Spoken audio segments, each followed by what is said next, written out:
तना देखो आज शुरू करना है magnetic field at a point due to circular coil, circular wire.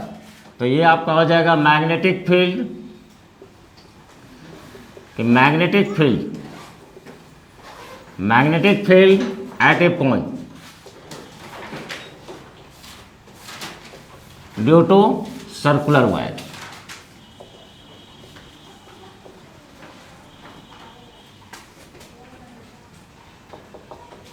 Due to circular coil, कि वृत्ताकार कुंडली के कारण किसी बिंदु पर चुंबकीय क्षेत्र, कि वृत्ताकार कुंडली के कारण किसी बिंदु पर चुंबकीय क्षेत्र।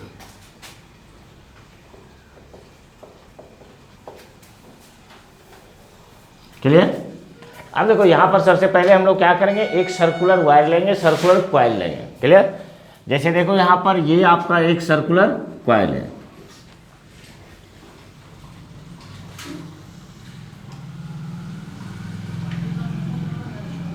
ये आपका हुआ एक सर्कुलर कॉइल, ये क्या है सेंटर, ये है आपका सेंटर। क्लियर?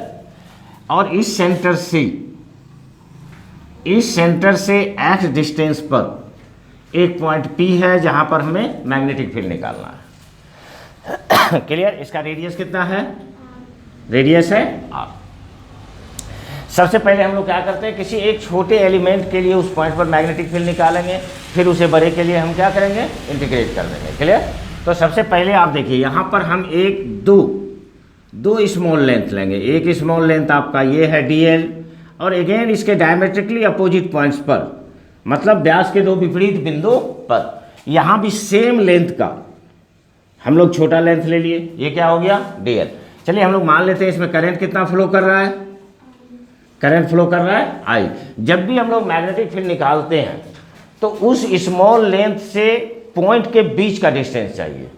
क्लियर? अब देखो यहां पर स्मॉल लेंथ कहां पर है, यहां पर है, पॉइंट कहां पर है, P पर है, तो यहां से इसका डिस्टेंस, तो ये आपको मिल जाएगा, यहां से इसका डिस्टेंस ये मिल जाएगा। अगर आप देखें यहां से तो इसका भी डिस्टेंस आपको पता है, ये डिस्टेंस कितना होगा, R² + x² का रूट, यस या नो?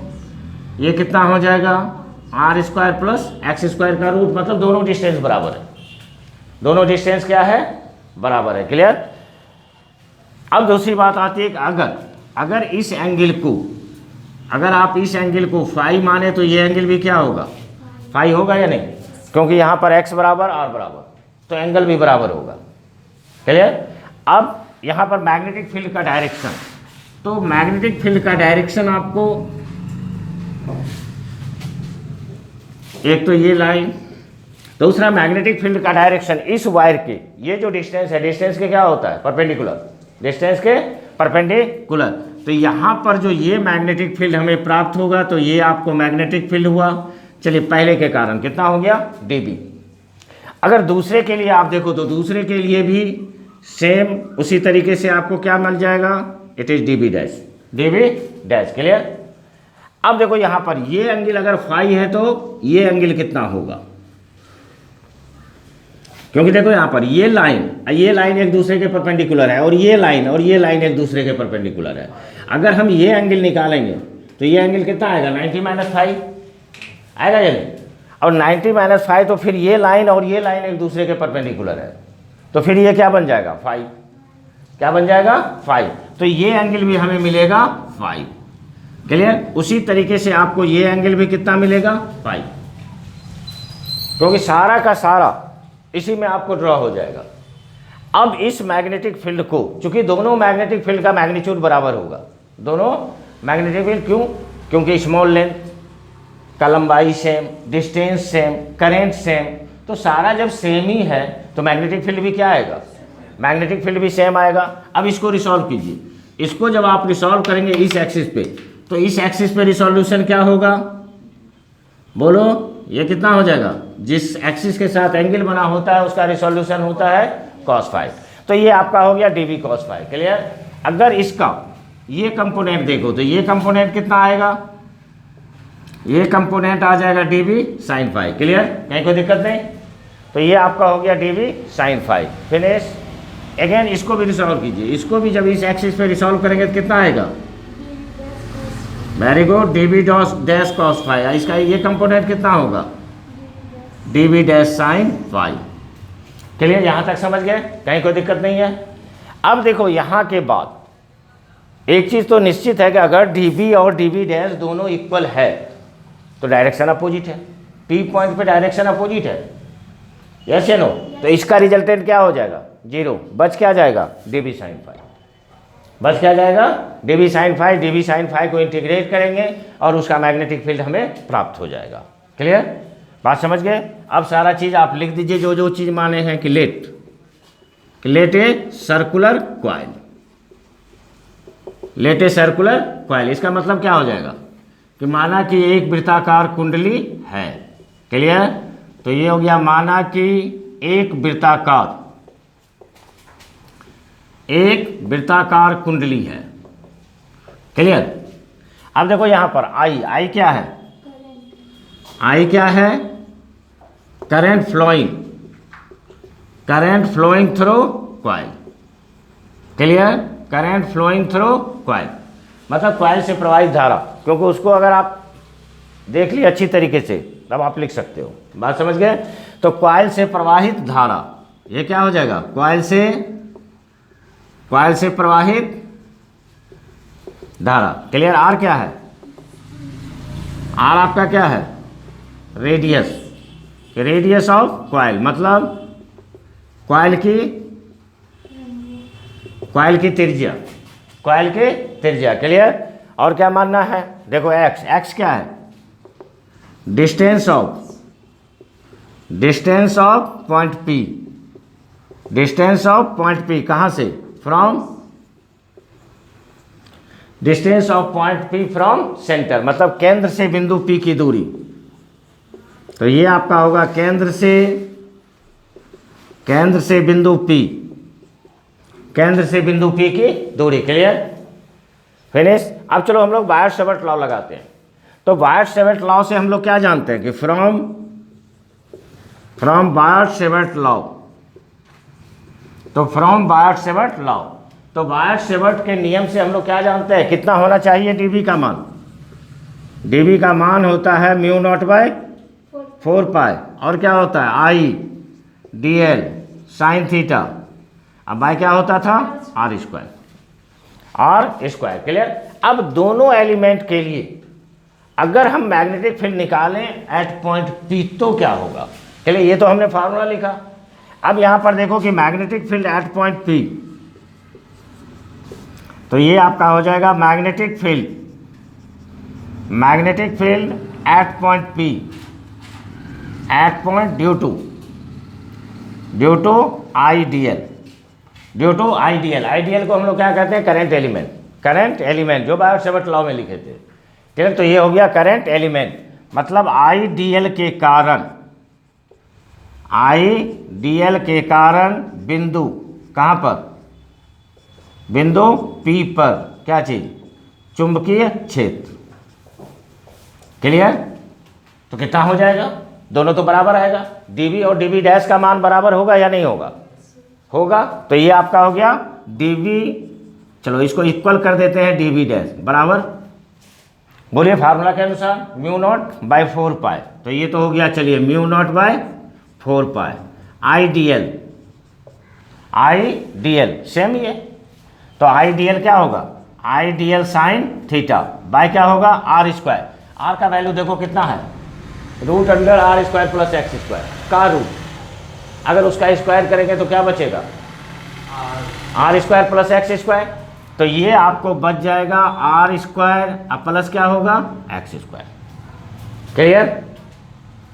तो चलो इतना को लिखे, उसके बाद फिर आगे बढ़ेंगे।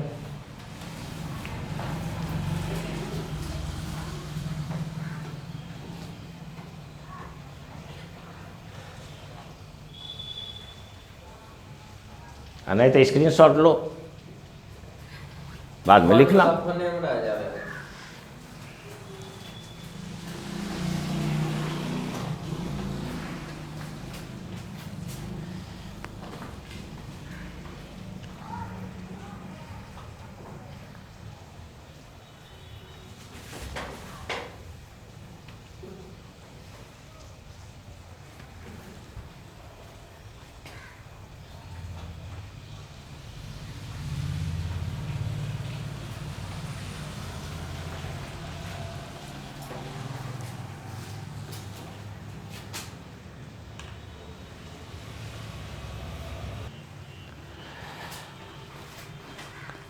तो नाउ कंप्लीट। तो देखो इधर हम मिटा रहे हैं, रब कर रहे हैं।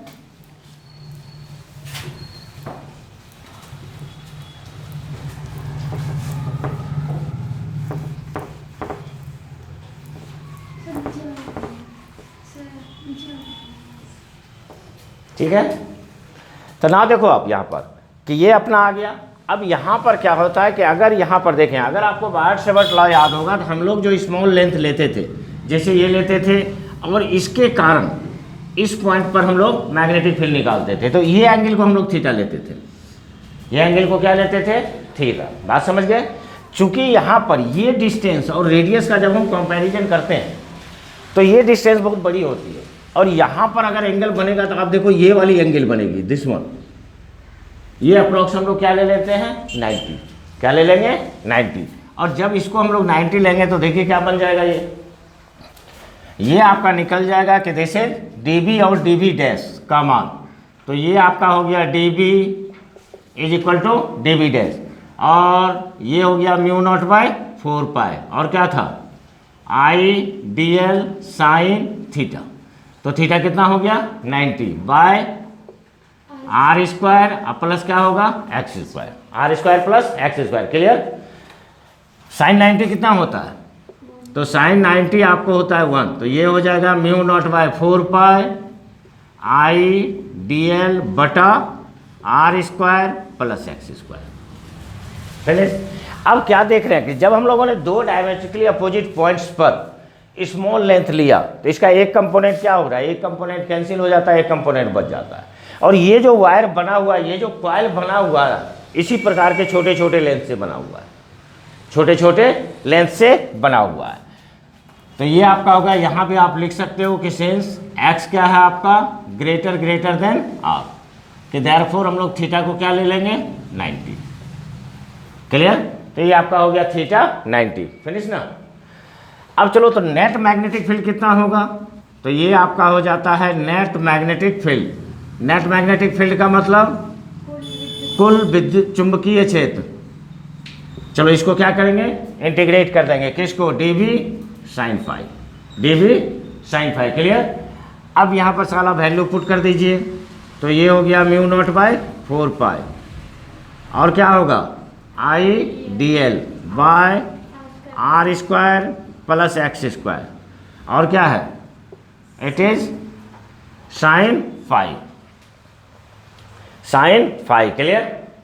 अब यहाँ पर अगर गौर से ध्यान दो तो यहाँ पर वेरिएबल क्या है? मतलब बदलने वाली चीज़। वेरिएबल का मतलब क्या हुआ कि जो आपका वैरी कर रहा है, तो बस DL वैरी कर रहा है, बाकी सारा तो कांस्टेंट है।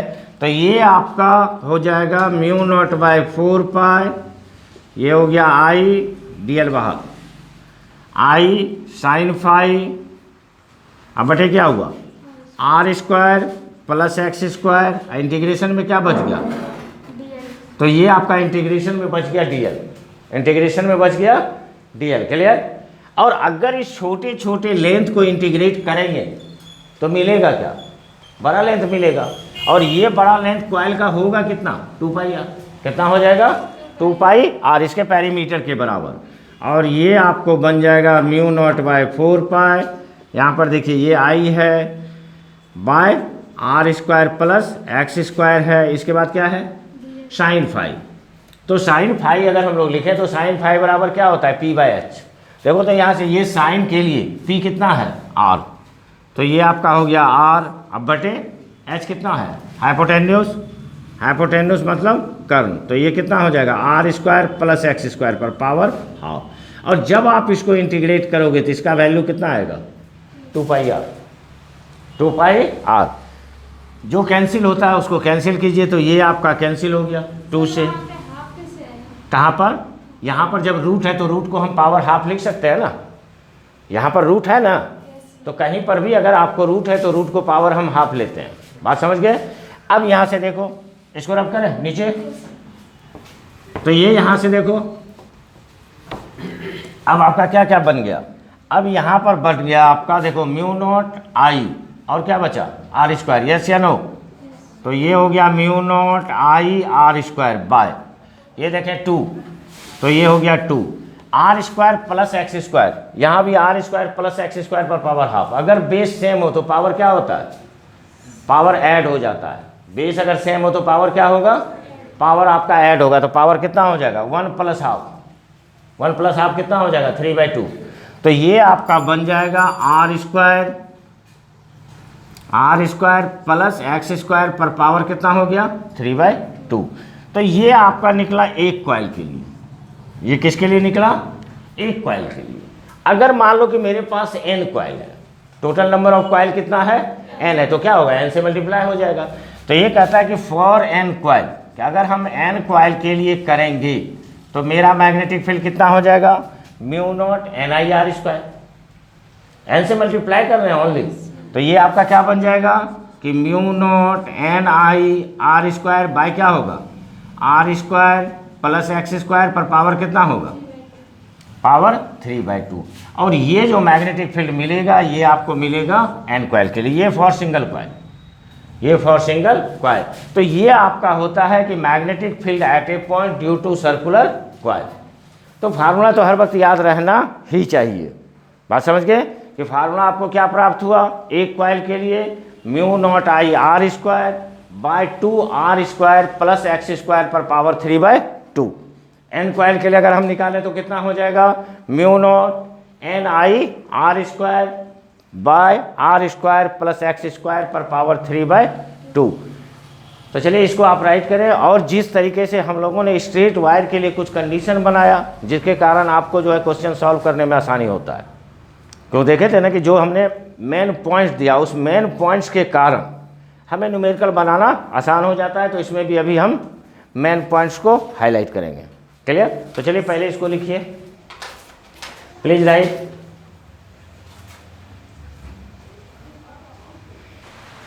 तो ना देखो अब, तो चलिए अब इसको भी रब करते हैं, मिटा दें पूरा, क्योंकि इसका पूरा काम खत्म हो चुका है। क्लियर। चलो अब देखो हम लोग को सबसे ज़्यादा फोकस इसमें किस बात पर होना है, सबसे ज़्यादा फोकस आपको होना है फार्मूला पे।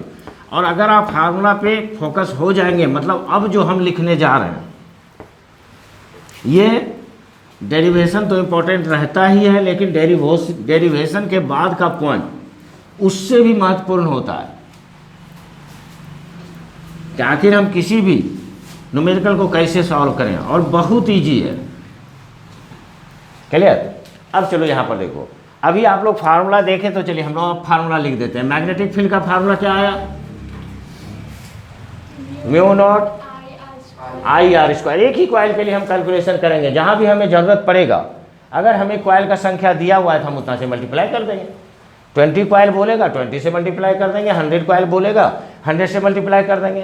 कैलकुलेशन सारा किसके लिए होगा, एक कॉइल के लिए।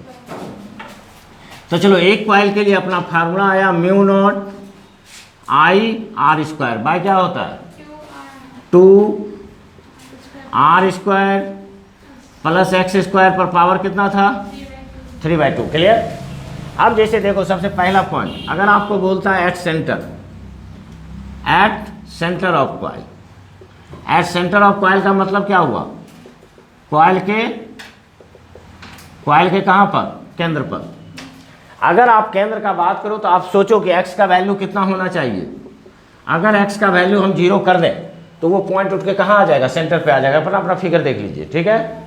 तो x को 0 वैल्यू करेंगे, तो x को जब 0 वैल्यू करेंगे तो इसमें पुट कीजिए वैल्यू, ये b बराबर क्या हो जाएगा mu not IR square, yes या नो। ये हुआ 2R स्क्वायर प्लस कितना कर दें 0 पर पावर कितना होगा 3/2। अगेन चलिए सॉल्व कीजिए, तो ये हो गया म्यू नॉट IR स्क्वायर। इधर देखो 2 इंटू R स्क्वायर पर पावर 3/2 है। पावर क्या होता है, मल्टीप्लाई होता है। तो 2 इंटू 3/2, 2 कैंसिल हो जाएगा, बच क्या गया R क्यूब। तो ये आपका आ गया R cube. R square cancel, बचा क्या, तो म्यू नॉट I या बटे क्या हो गया 2R। मतलब कि मैग्नेटिक फील्ड अगर हमें सेंटर पर निकालना है तो सेंटर पर मैग्नेटिक फील्ड का वैल्यू कितना आया mu naught I/2R। I think याद भी रखना इजी है कि किसी भी सर्कुलर कॉइल के सेंटर पर मैग्नेटिक फील्ड कितना होगा म्यू नॉट I/2R। I और R दिया रहेगा, तो mu naught I by 2r करेंगे, मैग्नेटिक फील्ड निकल जाएगा। क्लियर? नेक्स्ट, अब जैसे देखो यहाँ पर हम ये सेमी सर्कुलर वायल बना रहे हैं, ये आपका क्या बन गया? Semi circular wire. ये इसका सेंटर है और ये क्या दिखा रहा है? रेडियस है। करंट की बात है तो करंट या तो एंटी क्लॉकवाइज फ्लो करेगी या क्लॉकवाइज फ्लो करेगी। यस या नो? एक्चुअल में अगर आप गौर से देखें तो ये सर्कल का हाफ है, मैग्नेटिक फील्ड भी हाफ हो जाती है। तो आप याद रखें कि अगर कोई सेमी सर्कुलर वायर है तो सेमी सर्कुलर वायर के कारण उसके सेंटर पर मैग्नेटिक फील्ड कितनी होगी? तो यहाँ पर लिख रहे हैं अगेन बी कहाँ पर? बी एट सेंटर, मतलब सेंटर पर। तो सेंटर पर मैग्नेटिक फील्ड का वैल्यू, इसको अगर आप हाफ करें तो यहाँ 2r था, ये क्या हो जाएगा? ये हो जाएगा 4r। आराम से याद रहना चाहिए, कहीं कोई दिक्कत वाली बात नहीं है। अब अगर मान लो कि इसको हम 1/4 बना दें, ये क्या बन गया आपका? यस या नो? ये रेडियस है, ये रेडियस है। चलो इसमें करंट कितना फ्लो कर रहा है? आई। क्वार्टर नहीं बन गया? इसका मतलब इसका भी आधा हो जाएगा। तो इसका भी अगर आप आधा होता है, फिर यहाँ पर सेंटर पर मैग्नेटिक फील्ड, तीसरा point.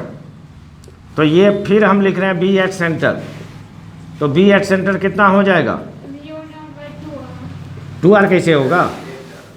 8r, 2r, 4r, 8r। Clear? इसका मतलब ये है कि किसी भी एंगल के लिए अगर हम निकालना चाहें तो उसका भी एक्सप्रेशन होगा। यस या नो? अब यहाँ से देखो आप, अब हम दे रहे हैं आपको कि यहाँ पर ये आपका, चलो एक आर्क बना लेते हैं। ये आपका क्या बन गया? ये आपका आर्क हुआ। चलो इसमें करंट कितना फ्लो कर रहा है? आई। रेडियस कितना है? r। ये हो गया सेंटर। और इस सेंटर पर जो एंगल बन रहा है वो एंगल कितना है? अल्फा। तो किसी भी आर्क के लिए इसके सेंटर पर जो मैग्नेटिक फील्ड होता है, तो ये मैग्नेटिक फील्ड होता है, this is mu naught I alpha by 4πr, 4πr।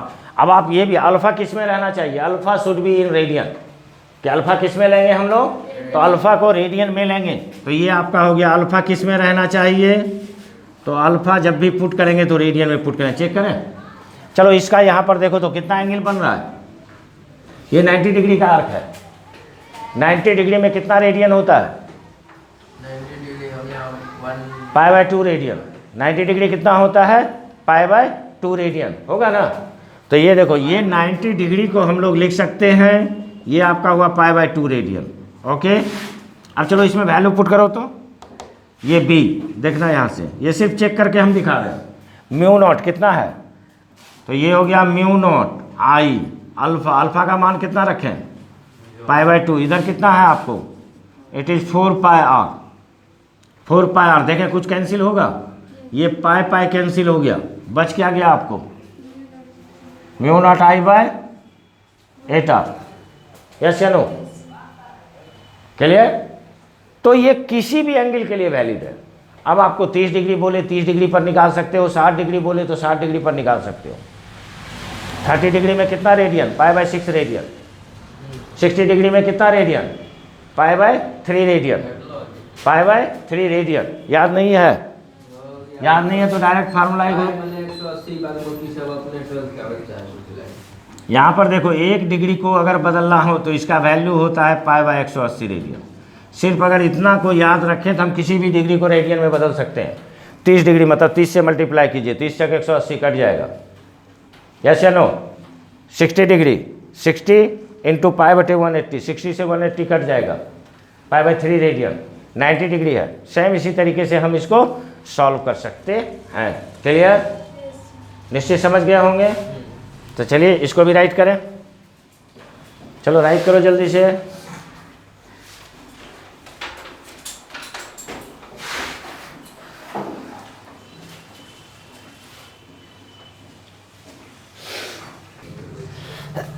तो ना देखिए, अब इसको भी हम रब करें।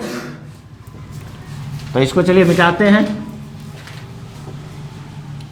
अब देखना, ये पॉइंट अभी जो हम लिखे हैं, ये आगे जो हम बता रहे हैं उससे ज़्यादा महत्वपूर्ण पॉइंट है। तो ये 4-5 पॉइंट हर वक्त ध्यान में रहना जरूरी है। क्लियर?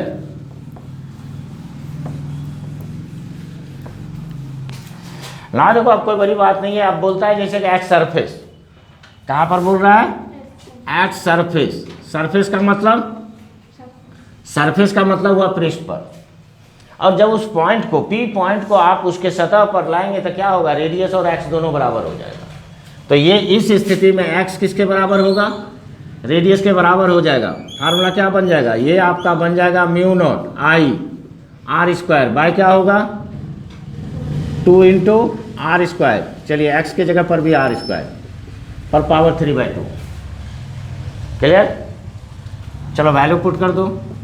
ये आपका बन जाएगा mu naught I r square by कितना हो जाएगा? 2। ये कितना हुआ? 2 आर स्क्वायर पर पावर 3/2 होगा ना। 2 आर स्क्वायर पर पावर कितना हो गया? 3/2। अगेन सॉल्व कीजिए। ये हो गया mu naught I r square by 2 into 2 पर पावर 3/2। यस या नो? आर स्क्वायर पर पावर 3/2 कितना बच जाएगा? R cube. Again r square r cube cancel. ये आपका बन जाता है म्यू नॉट आई बाय 2 पर पावर 5/2 आर। तो इस तरीके से आप देखें कि इसका मैग्नेटिक फील्ड आपको आया म्यू नॉट आई बाय कितना आ रहा है? 2 to the power 5/2 into r. Clear? बात समझ गए? तो ये हुआ कि अगर हमें सरफेस पे निकालने के लिए बोला जाए तो कम पूछेगा। बात समझ गए? कम पूछेगा, लेकिन इसके पीछे का जो फार्मूला है वो सारा फार्मूला एकदम याद। कहाँ पर बोलो? यहाँ पर। ये देखो 2 पर पावर 1 है, 2 पर पावर 3/2 है, बेस सेम, पावर ऐड हो जाएगा तो 1 + 3/2 कितना बनेगा? 5/2। 5/2। बात समझ गए? अब ये कहता है कि अगर मान लो कि x जो है कि इफ x बहुत बहुत बड़ा है r से, मतलब x का डिस्टेंस बहुत ज़्यादा है लेकिन रेडियस तो छोटा है, तो उस स्थिति में हम लोग क्या करते हैं? r को टेंड्स टू 0 ले सकते हैं। लेकिन सबसे बड़ी बात है कि कुछ पाने के लिए थोड़ा सा अलग हट के भी सोचना पड़ता है, तो वही थोड़ा सा अलग हट के सोच रहे हैं। अब यहाँ से देखो तो b बराबर क्या होगा? बोलोगे mu naught I r square. कहने का मतलब हम ये बोले कि अगर r को हम 0 मान रहे हैं तो इस r को भी 0 मान लेते हैं, लेकिन नहीं, इस r को 0 नहीं ले रहे हैं। बात समझ गया?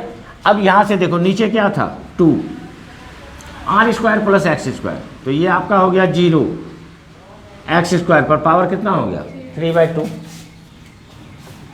ओके। अब यहाँ से देखिए तो ये आपको आ गया mu naught I r square बटे कितना हो जाएगा? 2 इंटू एक्स क्यूब। यस या नो? पाई से ऊपर भी गुना कर देते हैं, पाई से नीचे भी गुना कर देते हैं। तो यहाँ से देखो, चलो पाई से ऊपर गुना करो तो ये हो गया म्यू नॉट आई, इसको लिख सकते हैं pi r square. Pi r square by कितना हो जाएगा? 2 पाई और एक्स क्यूब। अब देखो म्यू नॉट आई, इसको एरिया लिख सकते हैं, सर्कुलर कॉइल है तो पाई आर स्क्वायर को एरिया तो ले सकते हैं ना। तो ये आपका हो गया एरिया। नीचे क्या बच गया? नीचे क्या बच गया? 2 पाई एक्स क्यूब। क्लियर ना? अब चलो अगर हम एन कॉइल के लिए बात करें आपसे, फॉर एन कॉइल, तो एन कॉइल के लिए क्या करेंगे? एन से मल्टीप्लाई। तो ये आपका v बराबर हो जाएगा mu not an I A. Yes या नो? ये हो गया 2 पाई एक्स क्यूब। इस एन आई ए को, इसे हम लोग कहते हैं नंबर ऑफ एम्पियर टर्न्स, और नंबर ऑफ एम्पियर टर्न्स को हम लोग बोलते हैं मैग्नेटिक मोमेंट। मैग्नेटिक मोमेंट जो हम आगे भी पढ़ेंगे, मैग्नेटिक मोमेंट का मतलब हुआ चुंबकीय आघूर्ण। एन आई ए को हम एम लिख सकते हैं। तो ये आपका बच जाएगा दिस इज म्यू नॉट, और ये क्या हो गया? एम बाय क्या हुआ? 2 पाई एक्स क्यूब। 2 से ऊपर भी मल्टीप्लाई कर दीजिए, 2 से नीचे भी मल्टीप्लाई कर दीजिए, एक फार्मूला बन जाएगा। ये आपको बन गया म्यू नॉट बाय 4 पाई, ये कितना हो गया? 2m by x cube, 2m by x cube.